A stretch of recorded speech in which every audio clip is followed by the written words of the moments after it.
सभी का स्वागत है मेरे इस यूट्यूब चैनल पर जिसका नाम है मिस्टर मैक।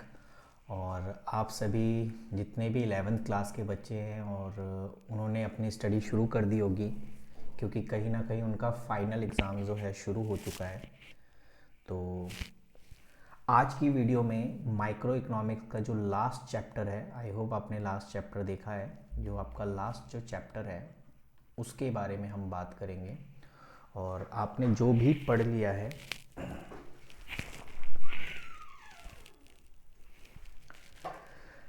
आपने जो भी पढ़ा है उसको जो है एक बार रिवाइज भी कर लेंगे, क्योंकि कहीं ना कहीं आपको पीछे के कुछ चैप्टर जिन्हें आपने अच्छे से पढ़ा होगा उसी का यहाँ पर जो है काम है। तो अगर आपको समझ में आता है अच्छी बात है, आप एक दो बार वीडियोस को देखेंगे तो आई होप आपको पूरा क्लियर हो जाएगा। तो चलिए शुरू करते हैं अपनी क्लासेस के बारे में। तो अगर आप देखोगे कि यहाँ पर एक इंसान जो ये सोच रहा है कि market consist of the three element, कहने का मतलब है मार्केट को कंसिस्ट करने के लिए हमें तीन चीज़ों की हेल्प चाहिए होती है। सबसे पहले demand, then supply and market equilibrium. ठीक है, तो क्या कह रहा है कि market consist of the three element, के किसी भी मार्केट को चलाने में कहीं ना कहीं इन तीनों की ही रोल होता है। ठीक है ना। तो ये मार्केट जो है ये तीन चीज़ों से मिलकर ही बना है कि कितना डिमांड है, क्या सप्लाई है और इक्विलिब्रियम क्या होगा मार्केट का। तो जैसे कि आपने पढ़ा है पिछली क्लास में कि डिमांड का मतलब क्या होता है कि describing the behaviour of consumer in the market, यानी कि डिमांड ये बताता है कि कंज्यूमर किस तरीके से मार्केट में चीज़ों को परचेज़ कर रहा है, उसका क्या बिहेवियर है, किन चीज़ों को वो परचेज़ करना चाहता है और किन चीज़ों को वो छोड़ना चाहता है। सप्लाई मार्केट का क्या रोल है, यानी सप्लाई का जो है मार्केट में क्या रोल है। जैसे डिमांड का भी मार्केट में रोल है, मैंने अभी आपको बता दिया। वैसे ही सप्लाई का जो है मार्केट में क्या रोल है वो ये बता रहा है describing the behaviour of the firm in the market, यानी कि फर्म जो है किन किन गुड्स को बेचना चाह रहा है और किन प्राइस पे बेचना चाह रहा है, ये भी मैटर कह रहा है। कहने का मतलब है इन दोनों में जो एक लिंक है वो क्या है आपका, वो है एक प्राइस। क्योंकि कंज्यूमर भी जो है प्राइस को लेकर ही अपनी चीज़ों को परचेज़ करने की कोशिश करता है और वहीं फर्म जो है प्राइस को ही लेके सामान को बेचने के लिए एज अ मेहनत करता है। तो मार्केट इक्विलिब्रियम जो है कनेक्ट करता है डिमांड और supply, describing the how the consumer and producer interact in the market. ठीक है ना, क्योंकि आपको भी पता है कि कंज्यूमर जो है ज़्यादा प्राइस पे सामान को ख़रीदेंगे नहीं और फर्म जो है कम में बेचना नहीं चाहते। तो कहीं ना कहीं एक ऐसा पॉइंट हो जहाँ पर कंज्यूमर भी सेटिस्फाई हो जाए सामान को बेचने के लिए और प्रोड्यूसर भी सामान को बेचने के लिए तैयार हो जाए। तो वो हमें कैसे पता चलेगा, वो पता चलेगा मार्केट इक्विलिब्रियम के पॉइंट ऑफ व्यू से। तो एक चीज़ क्लियर हो गई कि मैं आपको एक एग्जांपल देता हूँ कि अगर कोई एक प्रोडक्ट 10 रुपए का है लेकिन कंज्यूमर जो है उसे 8 रुपए में बेचना चाहता है, ओ सॉरी, कंज्यूमर की अगर मैं बात करूँ तो कंज्यूमर जो है उसे 8 रुपए में परचेज करना चाहता है। ठीक है, और वहीं जो सप्लायर है या फर्म कह लो, फर्म उसे ज़्यादा से ज़्यादा 9 रुपए में बेचने के लिए कोशिश कर रहा है कि वो 10 में ना बेच के कम से कम 9 में बेच दे। तो कहीं ना कहीं कंज्यूमर को अगर लगेगा कि उसके लिए 9 रुपए जो है सस्ता है तो वो उसको परचेज कर लेगा और फर्म भी उसको बेच देगा, क्योंकि इस 10 पे ना कंज्यूमर मानने को रेडी है ना सप्लायर मानने को रेडी है, क्योंकि ना ही कंज्यूमर खरीदना चाहता है ना ही सप्लायर खरीदना चाहता है। तो इसीलिए हमें जो है यहाँ पर मार्केट इक्विलिब्रियम का पता लगाना ज़रूरी होता है। तो सबसे पहला ही क्वेश्चन आपके पेपर में ये पूछ लेगा कि what is the market equilibrium. ठीक है, तो आप देखो यहाँ टेबल भी बनी पड़ी है और मीनिंग भी है एंड डायग्राम भी है, तो आप अपनी कॉपी में फटाफट इसको नोट कर सकते हैं या आप स्क्रीनशॉट ले लो तो और ज़्यादा बेस्ट रहेगा। तो ये कह रहा है it is determined when the quantity of demand of a commodity become equal to the quantity of supply. कहने का मतलब है मार्केट इक्विलिब्रियम जो है वो अगर आपको डिटरमाइन करना है तो कहीं ना कहीं आपको डिमांड और सप्लाई को इक्वल रखना पड़ेगा, वहाँ जो है आप मार्केट इक्विलिब्रियम कर सकते हैं। और दूसरा पॉइंट भी यही कह रहा है, the price determine the corresponding market equilibrium known the equilibrium price, यानी कि मार्केट इक्विलिब्रियम में अगर हमें प्राइस डिटरमाइन करना है तो जहाँ ये मार्केट इक्विलिब्रियम निकालते हैं और जहाँ ये कट कर रहा है मार्केट इक्विलिब्रियम में, जैसे कि यहाँ पर आप देख रहे हो, जैसा कि इसने कहा कि एक डिमांड की लाइन, एक सीधी, देखो अगर आप ये डी से जो जा रही है वो डिमांड की लाइन है और ये जो सीधी ऊपर की तरफ जा रही है वो सप्लाई की लाइन है। कह रहा है जहाँ ये एक दूसरे को कट करेगा ये आपका मार्केट इक्विलिब्रियम है, ठीक है, और जिस प्राइस पे ये कट कर रहा है ये आपका प्राइस इक्विलिब्रियम है, ठीक है। तो आई होप आपको चीज़ें समझ में आ गई होंगी। The quantity determine corresponding market, और इसी से हम क्वांटिटी भी डिसाइड कर सकते हैं कि कितनी क्वांटिटी बिकेगी, जो कि यहाँ पर आपका कट कर रहा है, क्योंकि आपको पता है ना एक्स एक्सिस पे क्वांटिटी को दिखाया जाता है और वाई एक्सिस पे प्राइस को दिखाया जाता है। तो अगर ये एक दूसरे को कट कर रहे हैं तो इसी के सामने जो प्राइस है वो प्राइस डिसाइड हो गया और यहाँ जो क्वांटिटी है वो क्वांटिटी डिसाइड हो गया। यहाँ एक एग्जाम्पल दे रखा है टेबल में भी, आप देखिए टेबल में कह रहा है कि एक चॉकलेट का एग्जाम्पल ले लिया कि प्राइस ऑफ चॉकलेट जो है 2 रुपीज़, 4 रुपीज़, 6, 8 और 10। आपको टेबल बनाने में बहुत इजी रहेगा क्योंकि यहाँ पे जो वैल्यूज़ ली है वो आराम से 2 का गैप है, तो आराम से आप इसको हैंडल कर सकते हैं। अगर प्राइस 2 होती है तो मार्केट में जो है चॉकलेट का डिमांड कितना होता है 100, और वही प्राइस अगर बढ़ जाए तो आपको पता है, आपने डिमांड का चैप्टर पढ़ा है कि जैसे ही प्राइस बढ़ जाता है तो कहीं ना कहीं चॉकलेट के डिमांड क्या हो जाएंगे, कम हो जाएंगे, तो ये 80 हो गया। ऐसे ही प्राइस 6 था तो 60 हो गया, 8 था तो 40 हो गया, और जब प्राइस 10 रुपीज़ हुआ तो डिमांड आपकी कितनी हो गई, 20 हो गई। लेकिन मैं सप्लाई की बात करूँ तो कहीं ना कहीं सप्लाई में हम देखते हैं कि जैसे जैसे प्राइस बढ़ता जाता है तो सप्लायर अपनी क्वांटिटी को ज़्यादा बेचता है। तो कहने का मतलब जब प्राइस 2 रुपीज़ था तो सप्लाई चॉकलेट का कितना होता था, ओनली 20। 4 रुपीज़ था तो कितना, 40। जैसे ही 6 रुपीज़ हुआ तो 60 हो गया, 8 रुपीज़ हुआ तो 80 हो गया, और 10 रुपीज़ हुआ तो 100 हो गया। तो आप ये देखिए कि जिस तरीके से हमने रूल पढ़े थे, सप्लाई का भी पढ़ा था और डिमांड का भी पढ़ा था कि जैसे जैसे प्राइस बढ़ता है तो डिमांड कम होती जाती है, और हमने सप्लाई में ये पढ़ा था जैसे जैसे आपकी प्राइस बढ़ते जाएगा तो आपका जो सप्लाई है वो भी बढ़ता जाएगा। और इसीलिए हमने पढ़ा था प्राइस और सप्लाई में जो है डायरेक्ट रिलेशन होता है, जबकि प्राइस और डिमांड में इनडायरेक्ट रिलेशन होता है। तो अगर मैं बात करूं कि किस पॉइंट पे ये इक्विलिब्रियम कर रहा है, तो आप देखेंगे कि ये वाली जो 60 है, ये रहा, ये आप 60 को देख लीजिए, जहाँ पे डिमांड भी 60 है और सप्लाई भी 60 है, तो इस पॉइंट पे हम बोलेंगे कि ये जो है इक्विलिब्रियम लेवल है। अदरवाइज़ इससे ऊपर अगर आप देखोगे तो यहाँ डिमांड ज़्यादा है क्योंकि 100 है और सप्लाई कितना है 20, और यहाँ 80 डिमांड है और यहाँ 40, इसलिए ये जो एरिया है ऊपर का जो एरिया है इस एरिया को हम बोलते हैं एक्सेस जो है डिमांड, ठीक है। इस एरिया को क्या बोलेंगे हम, ये कहाँ गया अभी, हाँ, अगर मैं लाइन की बात करूँ यानी ये ऊपर है ना एक्सेस डिमांड, ठीक है।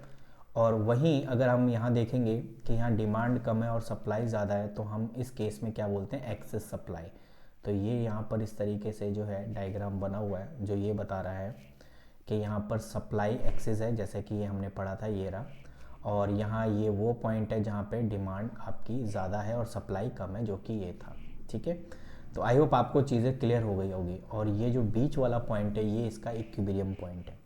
तो टेबल से भी कहीं ना कहीं आपको समझ में आ रहा है, और आप जो है डायग्राम में भी आराम से आप देख पा रहे हैं कि जहाँ ये एक दूसरे को कट कर रहा है वहीं उसका जो है इक्विलिब्रियम पॉइंट है।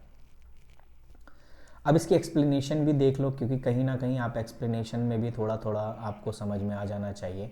कह रहा है from the above diagram and schedule market demand curve D D and supply curve SS, हमें पता है डिमांड का जो कर्व होता है वो डी डी होता है और सप्लाई का एसएस होता है, जो कि इंटरसेक्ट कर रहा है ई पॉइंट पे, ठीक है। अगर मैं आपको इससे पहले वाला दिखाऊँ, ये रहा ई पॉइंट जहाँ पे ये इंटरसेक्ट कर रहा है, वहीं पे मार्केट इक्विलिब्रियम है, और जो उसके सामने जो प्राइस था 6, अगर आप देखेंगे कि इसके सामने ये रहा प्राइस 6 है, और आगे कह रहा है एंड द क्वांटिटी चॉकलेट और इक्विलिब्रियम क्वांटिटी। तो कहने का मतलब है आप 60 क्वांटिटी जो है सप्लायर बेचने के लिए रेडी है। तो इस तरीके से आप अपने पेपर में इक्विलिब्रियम को लिखेंगे। लेकिन पेपर में ये भी पूछता है कि क्या होगा अगर डिमांड ज़्यादा हो जाए, यानी कि सप्लाई कम है और डिमांड क्या है, ज़्यादा है। यानी अगर मैं पोर्शन की बात करूं तो ये जो पोर्शन आपने देखा था यहाँ पर इस वाले हिस्से में, ये जो है एक्सेस डिमांड के बारे में बात करा, और ऊपर जो आपने ये वाला पोर्शन पढ़ा था ये एक्सेस सप्लाई के बारे में पढ़ा था। तो कह रहा है it's refer to a situation when the quantity demand is more than quantity supply at the prevailing market price. कहने का मतलब ये है कि जहाँ हम कह सकते हैं कि ये एक ऐसी सिचुएशन है जहाँ पे डिमांड ज़्यादा हो रही है लेकिन सप्लाई कम हो रहा है। Under this situation market price is less than equilibrium price. तो इस केस में हम ये कह रहे हैं कि जैसे इक्विलिब्रियम प्राइस जो है वो यहाँ था, लेकिन लोग यहाँ जो है चीज़ों को खरीदने की कोशिश करें क्योंकि डिमांड ज़्यादा हो रखी है ना। और यही कह रहा है कि under this situation market price is less than the equilibrium price. यानी एक्सेस डिमांड क्यों हो रहा है, लोग ज़्यादा डिमांड क्यों कर रहे हैं, क्योंकि प्राइस जो है इक्विलिब्रियम से लेस है। तो एक चीज़ तो हमें समझ में आ गई, डिमांड ज़्यादा हो रही है, इसका रीज़न ये है जो आपका एक इक्विलिब्रियम प्राइस था उससे कम में लोग खरीद रहे हैं। मैं से अगर आपको एग्जांपल बता दूं, अभी हमने पीछे पढ़ा था इक्विलिब्रियम प्राइस है 6 रुपये। अगर लोग 4 रुपये में खरीद रहे हैं, 3 रुपये में खरीद रहे हैं, तभी तो डिमांड ज़्यादा हो रही है। अदरवाइज़ यही 7 रुपये में खरीदते, 8 रुपये में खरीदते तो वहाँ डिमांड क्या हो जाती, कम हो जाती। तो ये एक इक्विलिब्रियम प्राइस है, इससे कम में अगर कोई भी खरीद रहा है तो सीधी सी बात है डिमांड ज़्यादा हो रही है। तो वही बता रहा है कि मार्केट इक्विलिब्रियम में ये पूरी चीज़ें एक बार पढ़ लेना और इन चीज़ों को जो है आराम से एक बार आप स्क्रीनशॉट लेके पढ़ सकते हो। ठीक है, ये है एक्सेस सप्लाई, यानी कि कहने का मतलब ये है कि आप एक्सेस सप्लाई क्यों हो रहा है, सप्लाई ज़्यादा इसलिए हो रहा है कि आप इक्विलिब्रियम प्राइस से ज़्यादा पे बेच रहे हो। जैसे कि मैंने अभी आपको बताया था 7 और 8 पे बेच रहे हो आप, और इसीलिए डिमांड कम है। ठीक है, क्योंकि महंगा पड़ रहा है कंज्यूमर को, इसलिए डिमांड कम है। तो ये भी आप एक बार पढ़ सकते हो ताकि आपको चीज़ें क्लियर हो जाए। और ये जो इतनी भी एक्सप्लेनेशन दे रखी है और इम्प्लीकेशन दे रखा है तो इसको भी एक बार पढ़ना है। ठीक है ना। तो यहाँ पर क्या कह रहा है कि excess supply will lead the composition among the seller, is seller want to sell his product. ठीक है ना। एंड कह रहा है कि seller would ready to change the lower price, यानी कि अब क्या करना पड़ेगा सेलर को, क्योंकि डिमांड कम है और सप्लाई ज़्यादा है तो सेलर को क्या करना चाहिए, तो भाई सीधी सी बात है उसको अपने प्राइस को कम करना पड़ेगा। जैसे ही वो प्राइस को कम करेगा डिमांड धीरे धीरे बढ़ती जाएगी, और ये आपको तब तक करना है, अपने प्राइस को गिराना है जब तक वो जो एक्सेस सप्लाई है वो इक्विलिब्रियम के पास नहीं आ जाती। ठीक है, और यही था एक्सेस डिमांड में कि सप्लायर जो है वो क्या करेगा, प्राइस को बढ़ा देगा जिससे डिमांड धीरे धीरे कम होती जाएगी, और कम होते होते जब तक इस पॉइंट पे नहीं जाएगी तब तक वो प्राइस को बढ़ाता रहेगा। तो एक का पढ़ लिया, उसका उल्टा ही जो है आपका दूसरा है। तो आपने क्या सीखा कि अगर आपकी सप्लाई ज़्यादा है तो आप क्या करोगे, प्राइस को कम करोगे, जिससे क्या होगा, प्राइस कम होगा तो सप्लाई क्या होगा, धीरे धीरे कम होगा और आपका डिमांड धीरे धीरे बढ़ता जाएगा।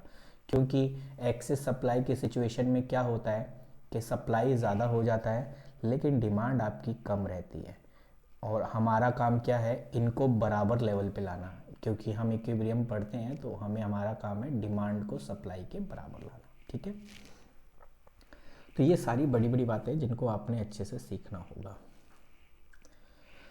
तो यहाँ हम कहते हैं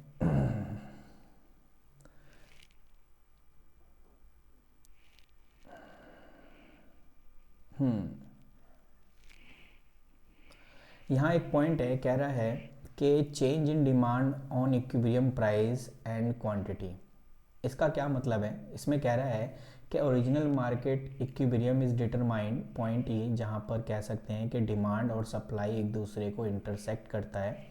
ठीक है, और वही जो है आपका प्राइस भी डिसाइड हो जाता है और क्वांटिटी भी डिसाइड हो जाती है। बड़ा सिंपल सा है। ठीक है, लेकिन क्या हो कि अगर आपकी डिमांड इंक्रीज़ हो जाए, लो जी सिचुएशन, ये मैंने क्लास में भी इसके बारे में जिक्र किया था, आप डायग्राम आराम से बना सकते हैं। इसमें देखेंगे अगर आप सिचुएशन देखोगे, ये सिचुएशन वो है जिसमें कह रहा है कि डिमांड को हमने इंक्रीज़ कर दिया लेकिन सप्लाई में कोई चेंज नहीं किया। तो जब कोई चेंज नहीं होता तो उसके ऊपर बार लगा दो, ठीक है। तो कहने का मतलब पहला सिचुएशन ये है कि जब आपकी डिमांड इंक्रीज़ हो जाए तो क्या सिचुएशन होगी। इसका मतलब है सप्लाई में कोई चेंज नहीं आ रहा है, जो चेंज आ रहा है किस में आ रहा है, डिमांड में। और डिमांड में क्या चेंज आ रहा है कि डिमांड आपकी बढ़ रही है। तो मैंने ना यहाँ शॉर्ट में एक चीज़ आपको यहाँ पे एरो करके समझाया है कि डिमांड में मैंने एरो ऊपर की तरफ बनाया है, इसका मतलब है इंक्रीज़ हो रहा है। और सप्लाई के ऊपर मैंने एक बार लगा दिया, इसका मतलब इसमें कोई चेंज नहीं हो रहा है। तो इसका क्या रिजल्ट होगा, यहाँ आप डायग्राम में देखिए। ये जो सीधी लाइन जा रही है, ये जो सीधी आपकी लाइन है, ये क्या शो करती है, ये सप्लाई शो करती है। और वहीं जो है आपका ये जो डिमांड की लाइन है जो कि एक सीधी जा रही है, ये डिमांड लाइन है। वो ये कह रहा है डिमांड को हमने बढ़ा दिया। इसका मतलब है ये देखिए आपका एरो आगे की तरफ, और ये डिमांड नया डिमांड लाइन बन गया जो कि D1 से डिनोट कर रखा है। तो जब आप देखेंगे कि ये जो डिमांड की लाइन है ये आगे हमने बढ़ा करके यहाँ पर इंटरसेक्ट कर रहा है। पहले नॉर्मली इक्विलिब्रियम प्राइस ये था, लेकिन अब आपने जैसे ही डिमांड की लाइन को आगे बढ़ाया वो यहाँ पे कट कर रहा है, ठीक है। मैं इसको एक बार इरेज करके आपको दिखा देता हूँ कि मैं क्या कहना चाहता हूँ।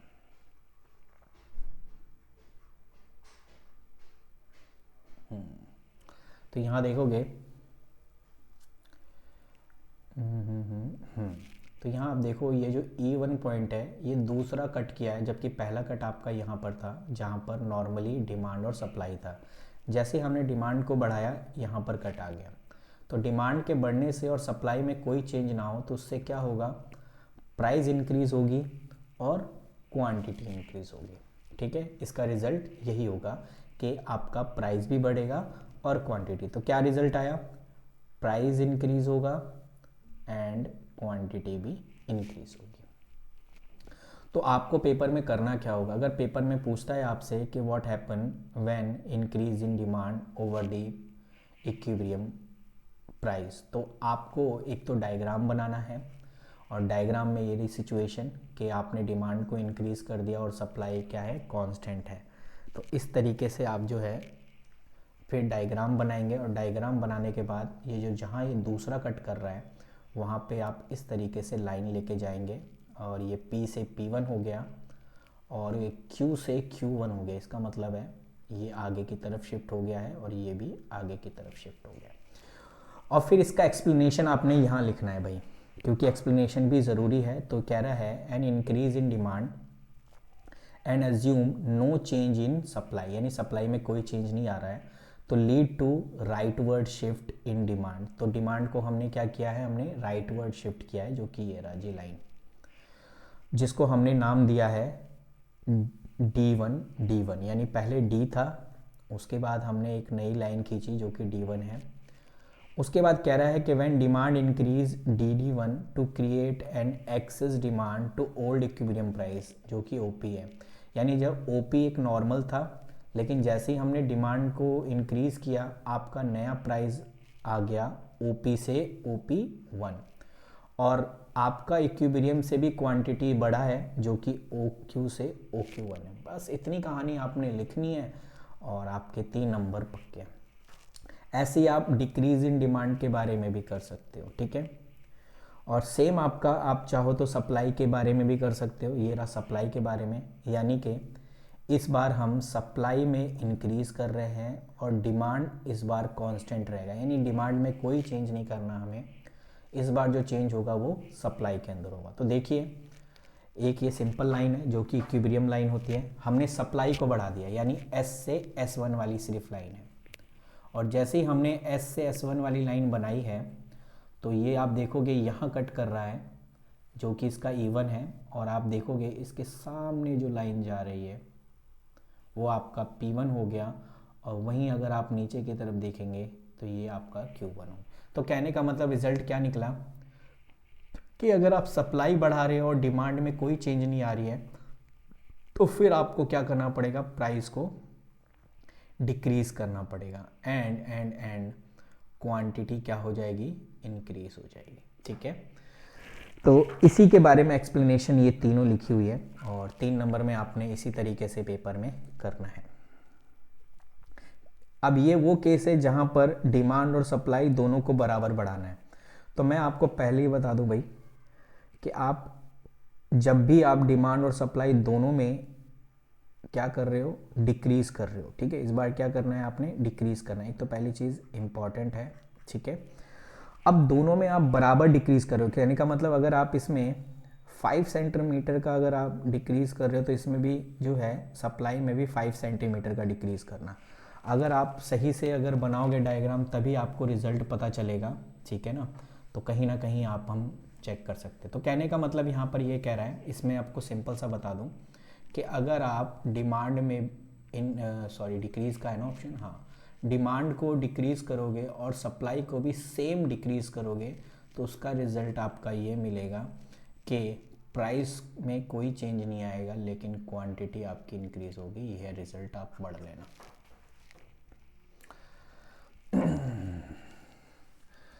ये वो सिचुएशन है जिसमें डिमांड को डिक्रीज़ कर रहे हैं, ठीक है, और डिक्रीज़ इन सप्लाई, लेकिन डिमांड में ज़्यादा डिक्रीज़ कर रहे हैं और सप्लाई। कहने का मतलब मैं इसको शॉर्ट में ऐसे बता सकता हूँ कि डिमांड में मैंने एक बड़ा सा एरो बना दिया, इसका मतलब है इसमें ज़्यादा डिक्रीज़ करना है ना, चलो डिक्रीज़ वाला कर देते हैं।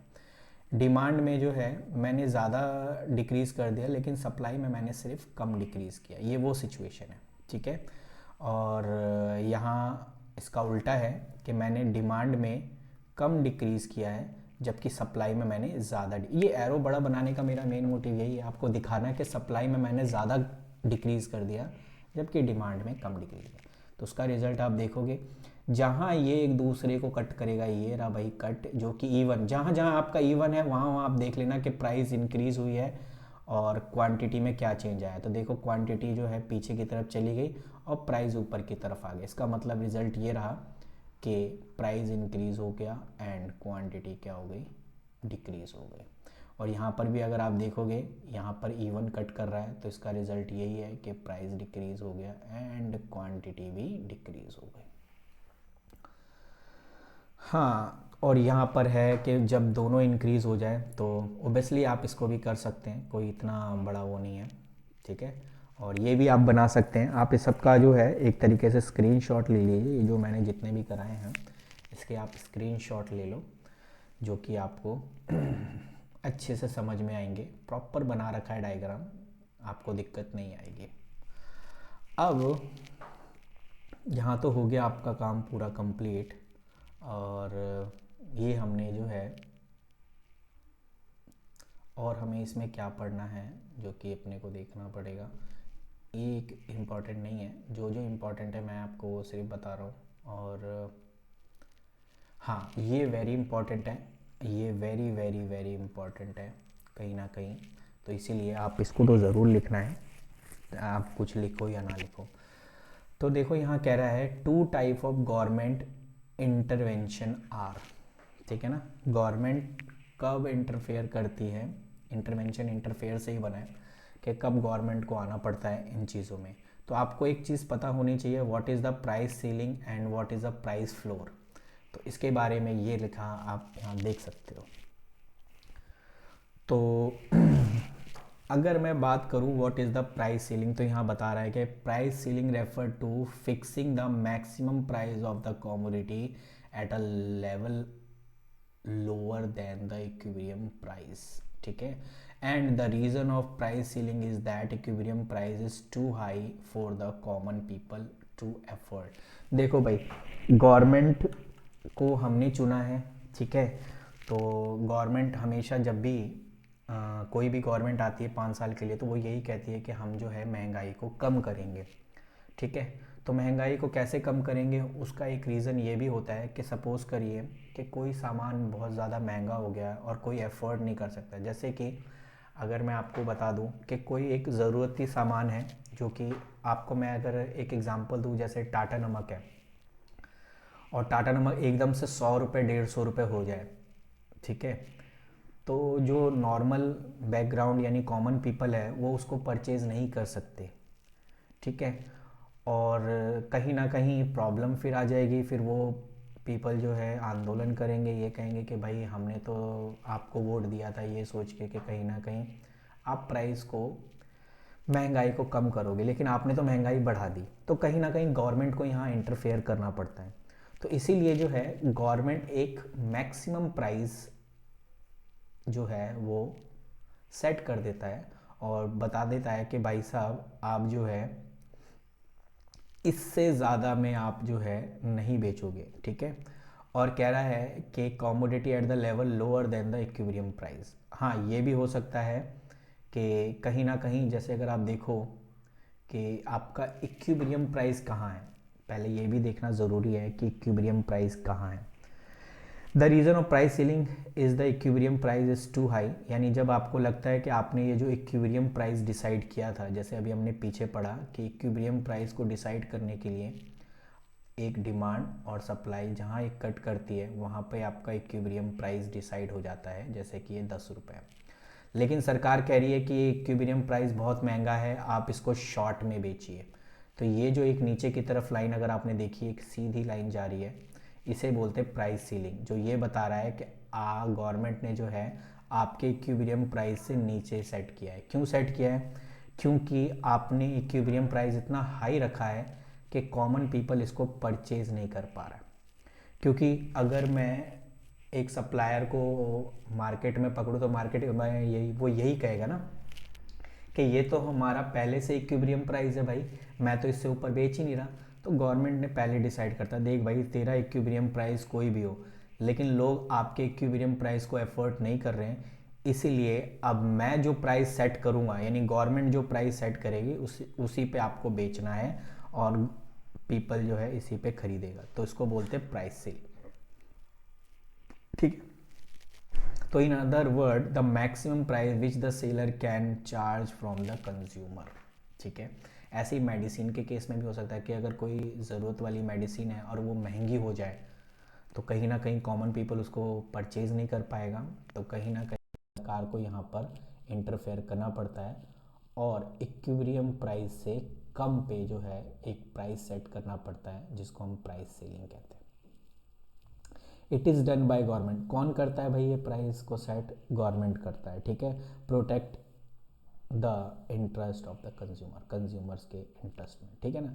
इससे क्या होता है भाई, इससे आपका ब्लैक मार्केटिंग कम होती है, ठीक है ना, हार्डिंग कम होता है, रेशनिंग नहीं होता है और करप्शन जो है वो भी चेक कर सकते हैं ना, इनसे बचाता है। तो यहाँ पर लिखा हुआ है what is the black market. लो जी, आप पढ़ लीजिए कि black market is any market in which the commodity are sold at the price higher than the maximum price fix by the government. यानी ब्लैक मार्केट वो मार्केट है जहाँ पे गवर्नमेंट ने जो प्राइस सेट किया था, सपोज़ करो गवर्नमेंट ने प्राइस सेट किया था 6 रुपये, लेकिन सप्लायर अभी भी उसे 10 रुपये में बेच रहा है, तो इसे क्या बोलते हैं? ब्लैक मार्केट बोलते हैं। तो इससे ब्लैक मार्केट भी हो जाएगा। It imply a situation where the commodity under the government control policy. ये वो सिचुएशन होती है जहाँ पर जो है and illegally sold the price higher than the one fix by the government, ठीक है ना, ये हो गया। और फिर ये कब होता है, ये ब्लैक मार्केट कब होता है? तो यहाँ लिखा है कि it arise due to presence of the consumers who may be willing to pay higher price for the commodity than to go it, ठीक है। ये है भाई रेशनिंग सिस्टम। तो एक बार आप इसको भी रीड आउट कर लें, बहुत इजी है। रेशनिंग सिस्टम क्या होता है? तो इसमें लिखा हुआ है कि rationing is a technique adopted by the government to sell a minimum quota of essential commodity at the price less than equilibrium price to supply goods, ठीक है, price to supply goods to the poor community at the cheaper price. अगर आपने देखा होगा कि यहाँ rationing जो है वो टेक्निक कहाँ अडॉप्ट किया जाता है कि हम एक कोटा सेट कर देते हैं, जो कि आपने देखा होगा बीपीएल कार्ड होता है, जो कि बिलो दी पुअर्टी लाइन होता है, या जिनका राशन कार्ड होता है, ठीक है ना। तो उनको हम जो है कम प्राइस पे जो है सरकार जो है उनको क्या देती है? कमोडिटीज़ प्रोवाइड कराती है, जो कि एसेंशियल कमोडिटी, सारी चीज़ें नहीं प्रोवाइड करती, जो एसेंशियली है, जो ज़रूरती है, जैसे आटा चावल वगैरह जो है ये सब प्रोवाइड कराती है। Under this consumer are given the ration card, देखिए राशन कार्ड है या कूपन है to buy the commodity at the cheaper price from the shop, ठीक है। And difficulty to obtaining the goods from the ration shop as a consumer have stand a long queues for this, आपने देखा होगा इसमें लंबी line लगी रहती है लोगों की जिन जिन को राशन लेना होता है। अब आपका क्या है भाई, ये प्राइस फ्लोर है, ठीक है। आपने प्राइस सीलिंग के बारे में पढ़ा, तो नेक्स्ट आपको जो है प्राइस फ्लोर के बारे में भी पढ़ना पड़ेगा कि what is the price floor. तो price floor refer to minimum price above the equilibrium fix by the government which the producer must have paid their produce. कहने का मतलब है, जब हमने प्राइस सीलिंग की बात की थी, प्राइस सीलिंग जब बात की थी तो कंज्यूमर के बारे में सोच रही थी गवर्नमेंट। अब ये प्राइस फ्लोर है तो अब किसके बारे में सोच रही है, फर्म के बारे में सोच रही है गवर्नमेंट। कहोगे सर गवर्नमेंट फर्म के बारे में कैसे सोच रही है, जब हमने मार्केट इक्विलिब्रियम किया तो प्राइस बहुत कम आ रहा था मार्केट इक्विलिब्रियम में, जिससे सप्लायर को नुकसान हो रहा था। तो सप्लायर गवर्नमेंट के पास गई और कहा कि देखिए सर यहाँ प्राइस इक्विलिब्रियम जो है वो बहुत ही कम पे हो रहा है और इस पे ना ही हमें प्रॉफिट हो रहा है, ठीक है ना, ना ही हमारे को कुछ बच रहा है, तो प्लीज़ जो है आप एक प्राइस सेट कर लीजिए। तो कहीं ना कहीं गवर्नमेंट जो है इक्विलिब्रियम प्राइस से अबव, ये याद रखना, फ्लोर में हम अबव बोलते हैं, ठीक है, और प्राइस सीलिंग में बिलो बोलते हैं, यानी जो है प्राइस कम में रहता है। तो इस चीज़ को आपने ध्यान में रखना है। तो अबव जो कर रहे हैं वो इसलिए कर रहे हैं क्योंकि सप्लायर को नुकसान हो रहा है इस इक्विलिब्रियम पे, तो कहीं ना कहीं गवर्नमेंट जो है उस प्राइस को बढ़ा देती है, जिसको हम प्राइस फ्लोर कहते हैं। आई होप आपको ये चीज़ें समझ में आई होगी। तो ये सारी चीज़ें हैं जो कि एक बार आप पढ़ोगे तो आपको समझ में आ जाएगा, ठीक है। तो ये लास्ट पॉइंट है और आप एक बार इसे रीड आउट कर लीजिए और इसका स्क्रीनशॉट आप ज़रूर लें, ठीक है। तो कहीं ना कहीं ये वीडियो का एंड है और जो भी चीज़ें मैंने आपको पढ़ाया है एक बार आपने देख ही लिए वीडियो, एक बार और देख लेना तो कहीं ना कहीं आपको और ज़्यादा समझ में आएंगी। बाकी माइक्रो का आपका चैप्टर पूरा फिनिश हो चुका है। बाकी अगर आपको लगता है किसी और चैप्टर में अगर आपको डाउट है तो आप कमेंट सेक्शन में ज़रूर बता देना ताकि मैं उसकी वीडियो अपलोड कर दूँ। और नेक्स्ट ही जो है आपका स्टैटिक्स की वीडियो अपलोड हो जाएगी। माइक्रो की जितनी करनी थी ऑलरेडी मैंने कर दी है, अब आपको स्टैट्स की वीडियो प्रोवाइड